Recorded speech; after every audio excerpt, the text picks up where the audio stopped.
ரஜீம் பிஸ்மில்லாஹிர்ரஹ்மானிர்ரஹீம். நாங்கள் இதில் அடுத்து வரவேண்டிய பகுதி முக்கியமாக மக்காசித வரைவிலக்கணப்படுத்தல் என்று சொல்கிற அந்த விஷயத்துக்குள்ளால் இப்படி ஒரு சர்ச்சை ஒன்று இருக்கிறது. மக்காசித யார் முதலாவது வரைவிலக்கணப்படுத்தி அந்த இதை பொறுத்தவரையில் நவீன காலத்தில் உள்ள அறிஞர்களில் ஒருத்தர், அதாவது இஸ்ஸுத்தீன் இப்னு ஜுகைபா என்று சொல்கிற ஒருத்தர். இப்னு ஜுகைபா அவனுடைய அபிப்பிராயம், மக்காசித பொறுத்தவரையில் முதலாவது வரைவிலக்கணப்படுத்தினது இமாம் கஸ்ஸாலி என்று சொல்கிறது அவருடைய கருத்து. அவர் சொல்வார் என்றால், இமாம் கஸ்ஸாலி மக்காசித் சம்பந்தமாக பேசின நூல் அல் முஸ்தஸ்ஃபா என்ற நூல், உஸூல் ஃபிக்ஹ் சம்பந்தமாக எழுதப்பட்ட நூல், அதுக்குள்ளால தான் இந்த மக்காசித அவர் அதுக்குள்ளால பேசிக்கொண்டு போறார். ஆனால் முஸ்தஸ்ஃபாவில் அவர் இதை பற்றி பேசி இல்லை என்று அவர் சொல்வார். இன்னொரு நூலை பற்றி அவர் சொல்றாரு, அந்த நூலோட பேர் ஞாபகத்துக்கு வருது இல்லை. அந்த நூலில் தான் அவர் சொல்லுவார், இமாம் கஸ்ஸாலி மக்காசித வரைவிலக்கணப்படுத்தி இருக்கிறார் என்று சொல்ற ஒரு கருத்தை சொல்லி அதை அவர் கொண்டு வருவார். அவர் சொல்லுவார் என்ன, இமாம் கஸ்ஸாலி இப்படி சொல்றார், ரிஆயத்துல் மக்காசித் இபாரத்துன் ஹாவியா லில் இப்கா வ தஃப்உல் கவாத்தி' வ லித்தஹ்சீல் அலா சபீலில் இப்திதா. இதுதான் அவருடைய கருத்துப்படிக்கு மக்காசிது ஷரியாவுக்கு இமாம் கஸ்ஸாலி சொன்ன வரைவிலக்கணம். மக்காசிது ஷரியான்னு சொல்றது எதை குறிக்கும்? இபாரத்துன் ஹாவியா, அது எதனை உள்ளடக்கிய ஒரு வார்த்தை பிரயோகம் என்று சொன்னா, இந்த வார்த்தைகள் இந்த விஷயங்களை உள்ளடக்கியது என்று சொல்றார். இபாரத்துன் ஹாவியா லில் இப்கா வ தஃப்உல் கவாத்தி' வ லித்தஹ்சீல் அலா சபீலில் இப்திதா என்று சொல்லி. அப்ப அவர் சொல்றாரு என்றால், இந்த இடத்துல தஃப்உல் கவாத்தி' வல் இப்கா என்று சொல்லி பயன்படுத்தின எதை குறிக்கும் என்றால் தஃப்உல் மதர்ராவை குறிக்கும். அடுத்தது தஹ்சீல் என்று சொல்றது எதை குறிக்கும் என்று சொன்னால் ஜல்புல் மஸ்லஹாவை குறிக்கும். அதை இமாம் கஸ்ஸாலியை விளங்கப்படுத்துவதாக அவர் சொல்லுவார். அலா சபீலில் இப்திதா என்று சொல்றது இங்க இன்னொரு முக்கியமான விஷயம். அவர் சொல்றார், அல் இப்திதா என்று சொல்றது அந்த பிரிதொன்றுக்காக வேண்டி அல்லாமல் அல்லாஹு தஆலா நேரடியாக அந்த குறித்த விஷயம் இருக்க வேண்டும் என்பதற்காக வேண்டி கொண்டு வரப்பட்ட ஒன்று என்று சொல்றது தான் அலா சபீலில் இப்திதா என்று சொல்றது. இப்ப உதாரணமா நாங்கள் சொல்லுவோம், இப்ப அஸ்ஸலாத் தொழுகை. இப்ப தொழுகையை பொறுத்தவரையில தொழுகையினுடைய மக்காசிதுகளும் தொழுகையினுடைய விளைவுகளும் இருக்கின்றன. ஆனா தொழுகை என்று சொல்கின்ற அந்த கடமை உலகத்துல மற்ற எதுவும் இல்லாம போனோட விளைவே வராவிட்டாலும் தொழுகை என்ற கடமை இருக்கு, அது இல்லாம போக மாட்டாங்க. ஏனென்றால் அந்த தொழுகை என்று சொல்வதுவே ஒரு மஸ்லஹா. அப்ப அது அந்த வகையானதை தான் சொல்லுவார் அலா சபீலில் இப்திதா, அதாவது முதலாவதாகவே அதற்காகவே அது உருவாக்கப்பட்டிருக்கிறது என்று சொல்றது, அதை பிரிதொன்றுக்காக உருவாக்கப்படவில்லை என்று சொல்ற அந்த விஷயம். இப்போ உதாரணமாக குர்ஆன்ல வருகின்ற இந்த வசனம், சூரத்துல் ஜும்மால வருகின்ற வசனம், இதா நூதிய லிஸ்ஸலாத்தி மின் யௌமில் ஜும்ஆ ஃபஸ்அவு இலா திக்ரில்லாஹி வதருல் பை' என்று வருகின்ற விஷயம். அப்ப அந்த இடத்துல வதருல் பை' வியாபாரத்தை விட்டு விடுங்கள் என்று சொன்னது வியாபாரமே கூடாது, அதுல தீங்கு இருக்கிறது, வியாபாரத்தை நீங்க செய்ய வேண்டாம் என்று சொல்வதுவா அதனுடைய மீனிங்? இல்லை. அந்த இடத்துல அந்த ஜும்மா தொழுகை அதுக்கு பாதிப்பு வரும் என்பதனால் வியாபாரத்தை விட்டு விடுங்கள் அந்த நேரத்தில். அப்ப அது பிரிதொன்றுக்காகத்தான் விட்டுவிட சொன்னது, இதில் உள்ள தீங்கின் காரணமாக விட்டுவிட சொன்னது. அங்க ஃபஸ்அவு இலா திக்ரில்லா என்ற விஷயம் இல்லாமல் போயிடும். அதனாலதான் இதை விட சொன்னதை ஒழிய இதில் உள்ள தீங்கின் காரணமாக இதை விட சொன்னது.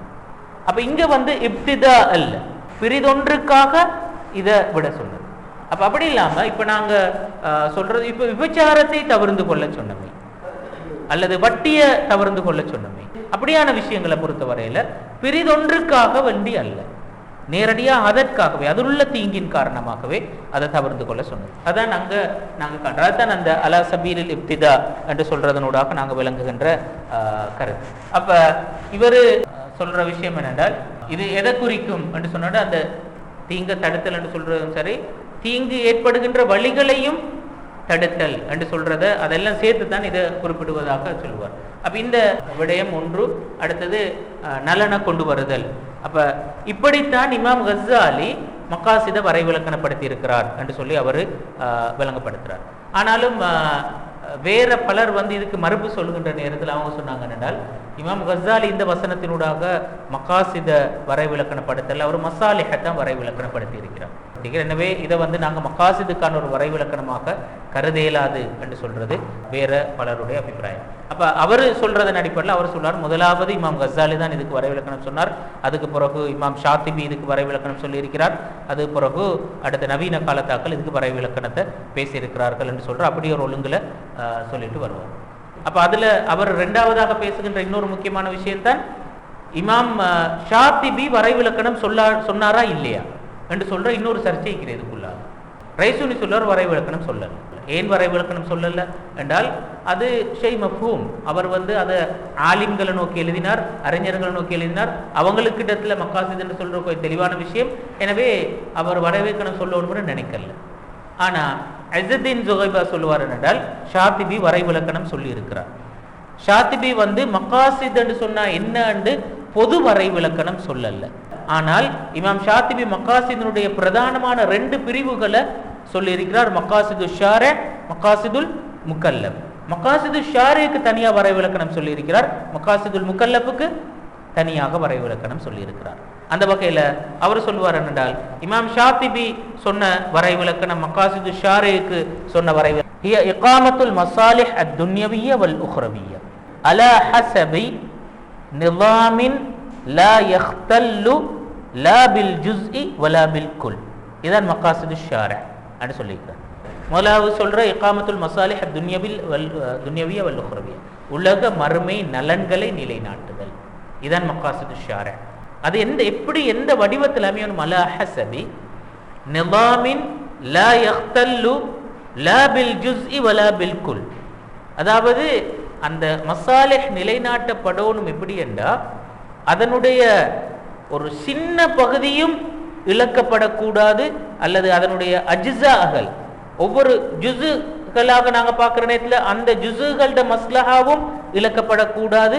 பில்குல் மொத்த வடிவத்தில் மஸ்லஹாவும் இழக்கப்படக்கூடாது. அப்படி எதுவும் இழக்கப்படாமல், ஒன்றோடொன்று முரண்படாமல், ஒன்றோடொன்று மோதிக்கொள்ளாத ஒரு அலா ஹஸபி நிஸாமின் லா யக்தல்.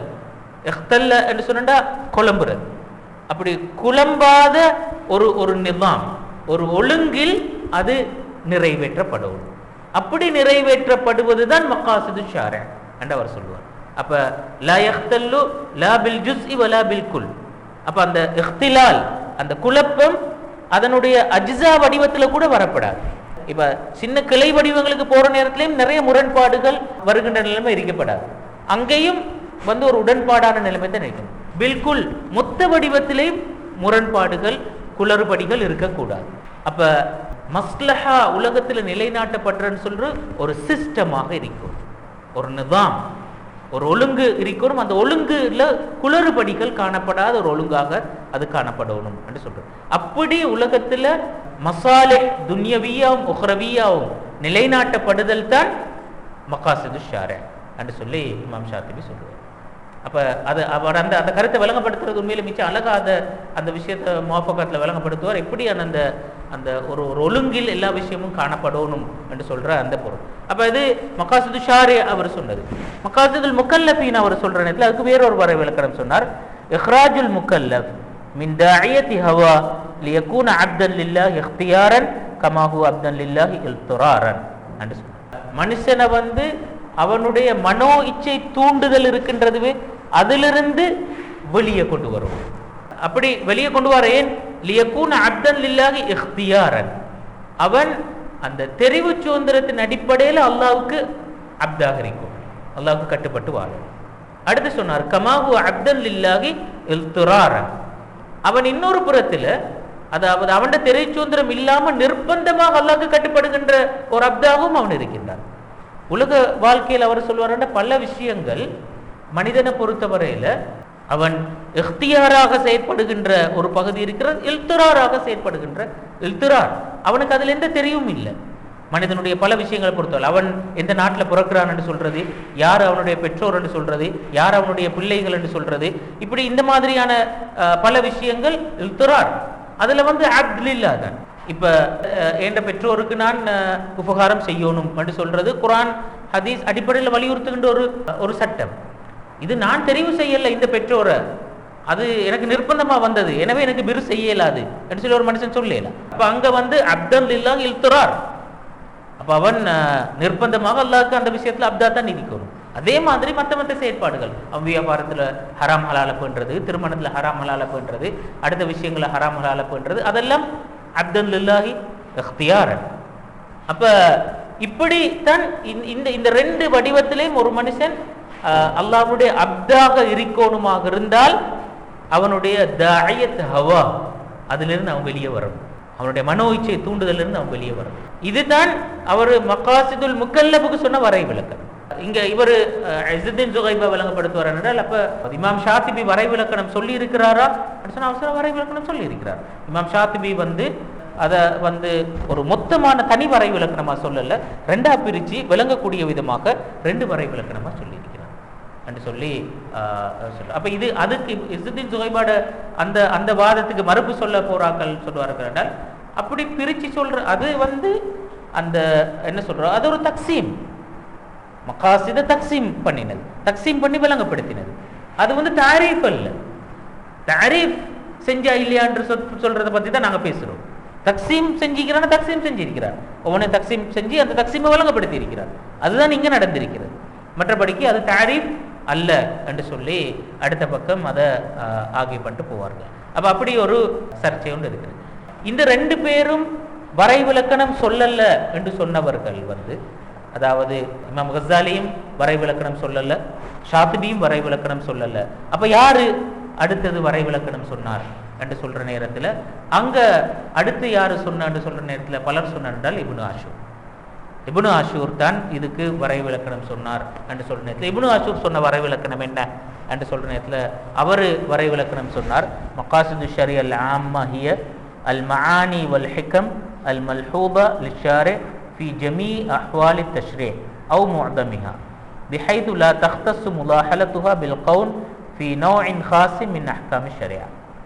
அப்ப அவர் அங்க சொன்னார் என்றால் மகாசிது ஷரியா அல் ஆம்மா, பொதுவான மகாசிதுகள் என்று சொல்றது அல் மஆனி வல் ஹிகம், அந்த கருத்துக்களும் தத்துவங்களும், அல் மல்ஹூபா லிஷாரி ஃபி ஜமீ அஹ்வாலி தஷ்ரீ அவ் முஅதமிஹா, அதாவது அல்லாஹு தஆலா கருத்துல கொண்ட இந்த மஆனிகளும் ஹிகம்களும் ஃபி ஜமீ அஹ்வாலி தஷ்ரீ, சட்டவாக்கத்துல எல்லா நிலைமைகள்லையும், அல்லது அவ் முஅதமிஹா, அல்லது அதுல பெரும்பாலான நிலைமைகள் அல்லாஹு தஆலா கருத்தில் கொண்ட அந்த மஆனிகளும் ஹிகம்களும், பிஹைசு லா தக்தஸ்ஸு முலாஹலத்துஹா பில் கௌன் ஃபி நௌஇன் ஹாஸின் மின் அஹ்காமி ஷரியா, அது ஷரியா சட்டங்களோட ஏதேனும் ஒரு குறிப்பிட்ட பகுதியில மாத்திரம் அவதானிக்கப்பட்டது அல்ல என்றும் சொல்லி இருக்கிறது. அப்ப ஷரியாட எல்லா பகுதியிலும் அல்லது பெரும்பாலான பகுதியில் அவதானிக்கப்படுவது அதான் மகாசித், குறிப்பிட்ட ஒரு பகுதியில மட்டும் அவதானிக்கப்படுவது அல்ல என்று சொல்லியிருக்கிறார்.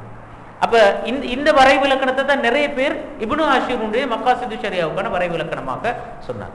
அதுக்கு இப்னு ஜுகைபா போன்றாக்களும் மறுப்பு சொன்னார்கள். என்னடா, நாங்க ஷாத்திபி வரை விளக்கணம் சொல்லலன்னு சொல்லி மறுக்கிறதாக இருந்தா இப்னு ஆஷூரும் வரை விளக்கணம் சொல்லல. ஏன்னா இப்னு ஆஷூரும் மகாசித் ஆம்மா மகாசித் ஹாஸான்னு பிரிச்சு தான் வரை விளக்கணம் சொன்னார். அவரும் மொத்தமா வரை விளக்கணம் சொல்லல. அவர் இங்க மகாசித் ஆம்மாவுக்கு தான் வரை விளக்கணம் சொல்றாரு. மகாசித் ஹாஸா எது என்று சொன்னா குறிப்பிட்ட ஒரு பரப்புல மட்டும் அவதானிக்கப்படுகின்ற, குறிப்பிட்ட ஒரு தலைப்புல மட்டும் அவதானிக்கப்படுகின்ற அந்த மஆனிகளும் ஹிகம்களும், அதுதான் மகாசித் ஹாஸான்னு சொன்னார். மகாசித் ஆம்மா ஷரியானுடைய எல்லா பகுதியிலும் அல்லது பெரும்பாலான பகுதியில அவதானிக்கப்படுறது என்று சொன்னார். ஷாத்திபி வரை விளக்கணம் சொல்லல என்று சொன்னவர்கள் இப்னு ஆஷூர் வரை விளக்கணம் படுத்தினார் என்று சொன்னார்கள். ஆனா இப்னு ஆஷூரும் எப்படி வரை விளக்கணம் சொன்னார், ஷாத்திபி சொன்ன மாதிரியே தான் சொன்னார். அவரும் தக்சீமத்தான் கருதினார். மகாசித் ஆம்மா என்று சொல்லி அதை விளங்கப்படுத்தினார், மகாசித் ஹாஸா என்று சொல்லி அதை விளங்கப்படுத்தினார். மகாசிது ஷரியா என்று சொல்றதுக்கு வரை விளக்கணம் ஷாத்திபியும் சொல்லல. இப்ப ஷாத்திபியும் சொல்லல என்று சொல்லி வச்சா, ஷாத்திபி இல்ல இப்னு ஆஷூரும் சொல்லல என்று சொல்லி வச்சால் அப்ப அடுத்து யாரு சொன்ன என்று சொல்ற அந்த கேள்வி வார நேரத்துல அப்ப நிறைய பேர் அதிகமானவர்கள் சொன்ன விஷயம் என்னென்றால் அல்லால் ஃபாசி தான் சொன்னார் என்று சொல்றார். அல்லால் ஃபாசி தான் அந்த மொத்தமாக மக்காசிது ஷரியாவுக்கு ஒரு பொது மொத்த வரை விளக்கணம் என்று சொன்னது அவர்தான் என்று சொல்லி சிலர் சொன்னார்கள், அல்லது அதிகமானவர்கள் அந்த கருத்தை வலியுறுத்தினார். அப்போ அதில் அல்லால் ஃபாசிட வரை விளக்கணம் இப்படி: அல் முராத் பி மக்காசிது ஷரியா அல் காயத்து மின்ஹா வல் அஸ்ரார் அல்லதி வதஅஹ ஷாரி' இந்த குல்லி ஹுக்மின் மின் அஹ்காமிஹா என்று சொன்னார். அப்போ மக்காசிது ஷரியான்னு சொன்னால் அல் காயத்து மின்ஹா அதனுடைய நோக்கம் என்று சொன்னார். வல் அஸ்ரார் அல்லதி வதஅஹ ஷாரி' அல்லாஹு தஆலா வைத்திருக்கின்ற ரகசியங்கள் இந்த குல்லி ஹுக்மின் மின் அஹ்காமிஹா அந்த ஷரியாவினுடைய ஒவ்வொரு சட்டங்களுக்கு பின்னாலும் அல்லாஹு தஆலா வைத்திருக்கின்ற ரகசியங்கள் என்று சொன்னார். அப்போ மக்காசிது ஷரியா என்றால் என்ன என்றால் அல் காயத்து மின்ஹானுடைய நோக்கம், திரும்ப ஒவ்வொரு சட்டத்திலையும் அல்லாஹு தஆலா வைத்திருக்கின்ற ரகசியங்கள் என்று சொன்னார். இதுதான் மக்காசிது ஷரியா என்று அல் ஃபாசி சொன்னார். அல் ஃபாசி மொரோக்கோவை சேர்ந்தவர், தாஹிர் இப்னு ஆஷூர் டியூனிஷியாவை சேர்ந்தவர். அப்போ அல் ஃபாசி அந்த வரை விளக்கணத்தை சொன்னதில் அதிகமான ஆக்கள் சொன்னாங்க என்றால் அல் ஃபாசி இந்த இடத்துல மக்காசித் ஆம்மாவையும் ஹாஸாவையும் சேர்த்து ஒரே வரை விளக்கணமாக சொல்லியிருக்கிறார். அல் காயத்து மின்ஹா என்று அவர் சொன்னது எதை குறிக்கும்? மக்காசித் ஆம்மாவை குறிக்கும். வல் அஸ்ரார் அல்லதி வதஅஹ ஷாரி' இந்த குல்லி ஹுக்மின் மின் அஹ்காமிஹான்னு சொன்னது மக்காசித் ஹாஸாவை குறிக்கும், ஒவ்வொரு பகுதிக்குமான மக்காசிதுகளை குறிக்கும் என்று சொல்லி அதுக்கு விளக்கம் சொன்னார். அதுக்கும் மறுப்பு சொல்லப்பட்டது. அதில் சொன்னார் இவரும் உண்மையிலே மொத்தமான வரை விளக்கணம்னு சொல்லலை. இவரும் குறிப்பாக அல் ஃபாசிட வரை விளக்கணமும் மக்காசித் ஹாஸாவை ஒவ்வொரு சட்டத்துக்குமான மக்சத் என்னன்றதை பற்றி மட்டும்தான் பேசுது, மொத்தமான இதை பேசல. அப்போ இந்த காயத்து மின்ஹா வல் அஸ்ரார் அல்லதி வதஅஹ ஷாரி' காயத்து மின்ஹாவையும் அஸ்ராரையும் அந்த அடுத்தாக்கள் என்ன செஞ்சாங்க? பிரித்து பார்த்தாங்க. காயத்து மின்ஹா ஆம்மாவை குறிக்கும், அஸ்ரார் சொல்றது ஹாஸாவை குறிக்கும் சொல்லி பிரித்து பார்த்தாங்க. அதை மறுத்தாக்கள் விளக்கம் சொன்னாங்க என்றால் அப்படி இல்லை, காயத்து மின்ஹான்னு சொல்லி போட்டு திரும்ப அது பதல் மாதிரி, அந்த இலக்கணத்தில் வருமே பதல் என்று சொல்லி ஒன்றை சொல்லி போட்டுட்டு அதை விளங்கப்படுத்துறதுக்கு இன்னொரு சொல்ல பயன்படுத்துறது, அதே அதே அதே கருத்தை இன்னொரு சொல்ல பயன்படுத்தி சொல்றது, அதை நாங்கள் பதல் என்று சொல்லுவோம். அது மாதிரி தான் அல் காயத்து மின்ஹா வல் அஸ்ரார் அல்லதி வதஅஹ ஷாரி' இந்த குல்லி ஹுக்மின் மின் அஹ்காமிஹா அப்படிதான் சொன்னார். மக்காசிது ஷரியான்னு சொன்னார். அப்போ அவரும் சொல்ல வந்தது ஒவ்வொரு சட்டத்துக்கும் அல்லாஹ் வச்சு நோக்கம், அதை காயத்து மின்ஹான்னு சொல்லி போட்டு திரும்ப வல் அஸ்ரார் என்றும் சொன்னார். அப்போ அது அந்த ரெண்டு விஷயத்தை சொல்ல வரல, ஒன்றைத்தான் அவர் சொன்னார் என்று அதுக்கு மறுப்பு சொல்றார்கள் சொன்னார். அப்போ அவரும் சொல்லலைண்டா அப்போ அடுத்து யார் சொன்னார்கள் என்று சொல்கிற நேரத்தில் நவீன காலத்தில் கொஞ்சம் பேர் சொன்னார்கள். அப்படி என்றால் அப்போ அடுத்து ஈகிற ரைசூனிரா வேறு திரும்பி இல்லை, அவர் தான் ஈகிறார், அவர் தான் சொல்லி ஈகிறார். அவருக்கு பிறகுதான் மத்தாக்கள் எல்லாம் புதிய புதிய பெரிய வர விளக்கணும், அதுக்கு பிறகு அடுத்தாக்கள் எல்லாம் சொல்ல தொடங்கினாங்க. அப்போ ரைசூனி தான் சொல்லியிருக்கிறார் என்று சொல்லி. ஏன்னா இடையில நிறைய கொஞ்சம் பேர் வந்தார்கள், யூசுஃபுல் ஆலிம் இப்படி கொஞ்சம் பேர் வந்தார்கள். ஆனாலும் அவங்களெல்லாம் அந்த மக்காசிதுக்கு வரை விளக்கணத்தை குறிப்பாக பேசலை. அப்போ இதெல்லாம் பார்க்குற நேரத்தில் புதிய தலைமுறையில் பலர் பேசுகிற அப்போ மக்காசிதுக்கு வரை விளக்கணமாக பேசினத்தில் அந்த வரை விளக்கணமாக எங்களுக்கு கருத முடியுமானது ரைசூனுடைய வரை விளக்கணத்தை தான் எங்களுக்கு கருதேலும் என்று சொல்லி சொன்னார். அப்போ அது அங்கேயும் இப்போ அதையும் கருதலாமா, ரைசூனியுடைய வரை விளக்கணமும் சரியான வரை விளக்கணம் தானான்னு சொல்கிற இன்னொரு சர்ச்சையை இவர் கொண்டு வந்தார். இந்த முரிட்டானியாவை சேர்ந்து ஒருத்தரிக்கிறாரு அஹ்மத் பிப்னி அஷிகேத்தி என்று சொல்கிறவர். அவரோட ஒரு ரிசர்ச் கொண்டு வந்தார் அவர் மிச்சம் புதுசாக. அவருடைய ரிசர்ச்சில் அவர் சொன்னார் என்னடா இந்த இஷ்கால் ஒன்று இருக்கிறது இதில் இந்த வரை விளக்கணப்படுத்தல் என்று சொல்லுவோம். அவர் முதல்ல அந்த ரிசர்ச்சில் ஒரு பாயிண்ட் ஒன்று பேசினார் என்னடா வரை விளக்கணம்டா என்ன. அவர் ஒரு 4 பாயிண்ட் சொன்னார். இந்த 4 விஷயம் உள்ளடங்கினா தான் அது வரை விளக்கணம். அவர் சொன்னார் முதலாவது மாதா என்ற கேள்விக்கு பதிலிக்கும், என்ன என்ற கேள்விக்கு பதிலிக்கும். ரெண்டாவது சொன்னார் மல்லதி யுமையிசுஹு அன் கைரி, அதை அடுத்ததை விட்டு வேறுபடுத்துகிற காரணி எது என்று சொல்றத அதுக்கு பதில் இருக்கும் என்று சொன்னார். மூணாவது சொன்னார் என்றால் மல்ஹதப், என்ன நோக்கம் என்று சொல்ற அந்த கேள்விக்கு பதில் இருக்கும். நாலாவது சொன்னார் மா தௌருல் பாஹித், அந்த ஆய்வாளனுடைய பங்களிப்பு என்ன, அந்த ஆய்வாளன் எப்படி இருக்கணும், அவர் என்ன செய்யணும், அவர் என்ன பணியை செய்யணும் என்று சொல்கின்ற இந்த எல்லா விஷயங்கள், இந்த 4 கேள்விக்கும் பதில் வருகின்ற ஒன்றுதான் தாரீஃப் என்று அவர் சொன்னார். அதுலேயும் அவர் இன்னொரு முக்கியமான விஷயம் சொன்னார். இந்த மாதாண்ட கருத்தை சொல்ற நேரத்தில் நாங்கள் ஏன் வரை விளக்கணம் சொல்றோம் என்றால் ஒரு ஒரு குறிப்பிட்ட ஒரு சொல்ல அல்லது குறிப்பிட்ட ஒரு விஷயத்த சொல்ற நேரத்துல அதுக்கு என்று சொல்லி இருக்கிற அந்த சொற்களை கொண்டு அதை வாசிக்கின்ற மக்களுக்கு அதை விளங்கிக் கொள்ள இயலாம். அதை என்னான்றதை விளங்கிக் கொள்ள இயலாததன் காரணமாக நாங்க அதை இலகுபடுத்தி மக்கள் விளங்கிக் கொள்ளக்கூடிய வடிவத்துல சொல்றோம்.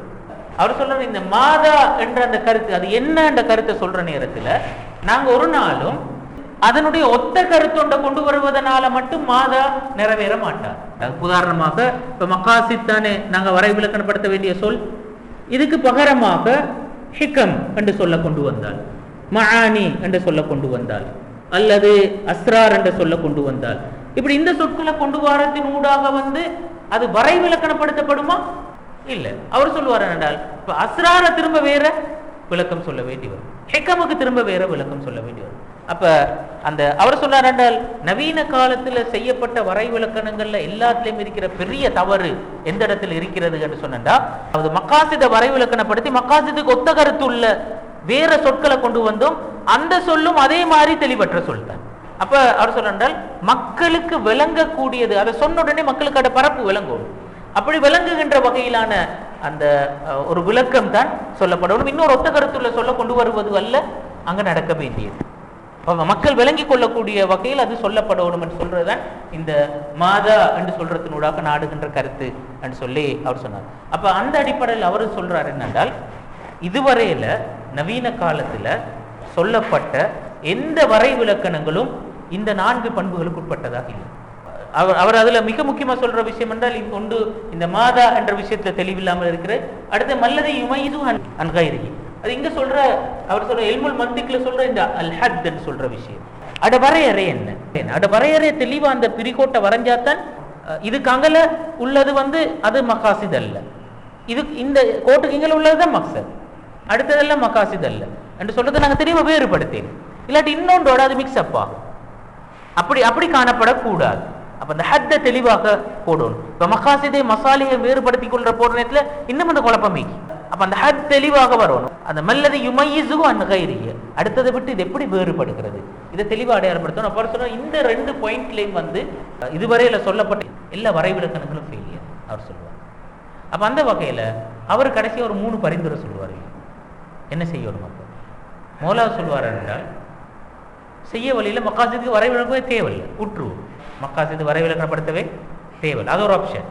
2வது ஆப்ஷன் சொல்லுவார் என்னண்டா, மக்காசித் என்ற கலைக்கு நெருக்கமான கலையொன்று நாங்கள் அடையாளம் கண்டு அந்த கலைக்கு சொல்லப்பட்ட வரைவிலக்கணத்தையே இதற்கும் பயன்படுத்த முடியும், அப்படி ஒரு ஆப்ஷனுக்கு வரலாம். அப்படி சொல்லி போட்டு அவர் அதில் ஒரு ப்ரொபோசலை முன்வைப்பார். அதாவது மக்காசிதுக்கு மிக நெருக்கமான கலை எது? உஸூல் ஃபிக்ஹ். அப்ப உஸூல் ஃபிக்ஹுக்கு சொல்லப்பட்ட அதே வரைவிலக்கணத்தை இங்க நாங்க முன்வைக்க முடியும் என்று சொல்றோம். அப்ப அவர் அதுல முக்கியமான ஒரு பாயிண்ட் சொல்லுவார் என்றால், இன்றைக்கு மக்காசித் எப்படி இருக்கிறது என்றால், அவருடைய பாசையில சொன்ன இந்த உயிரற்ற ஒரு உடம்பு மாதிரி. அது ஏனென்றா மக்காசித் என்று சொல்ற அந்த கலை அதனூடாக உடனடியான ரிசல்ட் என்ன வருகிறது, மக்காசிதை நாங்க பயன்படுத்துவதனால் உடனடி ரிசல்ட் என்ன என்று சொல்ற, அப்படி உடனடி ரிசல்ட் ஒன்று காணல. ஆனா உஸூல் ஃபிக்ஹ் ஏன் உடனடி ரிசல்ட் ஹுக்கும் ஷரஈ, ஒரு ஹுக்கும் ஷரஈ வெளிவருகிறது. அதனால உஸூல் ஃபிக்ஹ் ஒரு உயிர் இல்லாத உடம்பாக இல்லை, அது எப்பவும் உயிருள்ளதாகத்தான் ஹயவியாண்டு இருக்கிறது அங்க.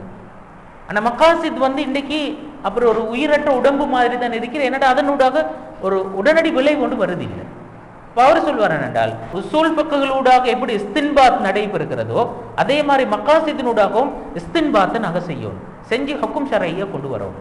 அப்படி வந்தா தான் மக்காசித் உயிருள்ள ஒன்றாக மாறும் என்று சொல்லி அவர் சொல்வார். அப்ப அந்த வகையில் அவர் வரைவிலக்கணப்படுத்துவார் என்ன, இந்த உஸூல் ஃபிக்ஹுக்கு எப்படி வரைவிலக்கணம் சொன்னோம், அல் கவாயித் அல் குல்லியா அல்லதி யதவஸ்ஸலு பிஹா இலா இஸ்தின்பாத்தில் அஹ்காம் ஷரஈயா, இதான உஸூல் ஃபிக்ஹுக்கான பொதுவான வரைவிலக்கணம். அவர் சொல்லுவார், அல் மகாசித் என்றாலும் என்ன, அதே வரைவிலக்கணம் தான், அல் கவாயித் அல் குல்லியா அல்லதி யதவஸ்ஸலு பிஹா இலா இஸ்தின்பாத்தில் அஹ்காம் ஷரஈயா, அப்படி வரைவிலக்கணப்படுத்துறது தான் பொருத்தமானது என்று சொல்லி அவர் சொல்லுவார்.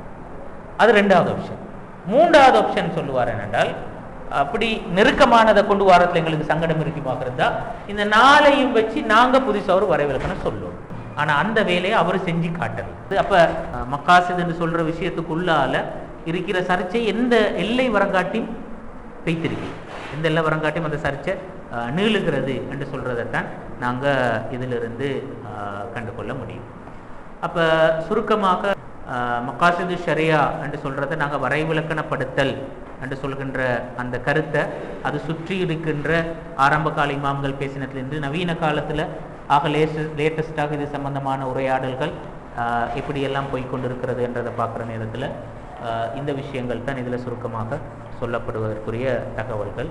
நீங்கள் இது சம்பந்தமாக நிறைய ஆய்வுகள் இருக்கின்றன, அதை எடுத்து வாசித்து பார்க்கலாம் இந்த விஷயம் எப்படி பேசப்படுகிறது என்று சொல்கிறது.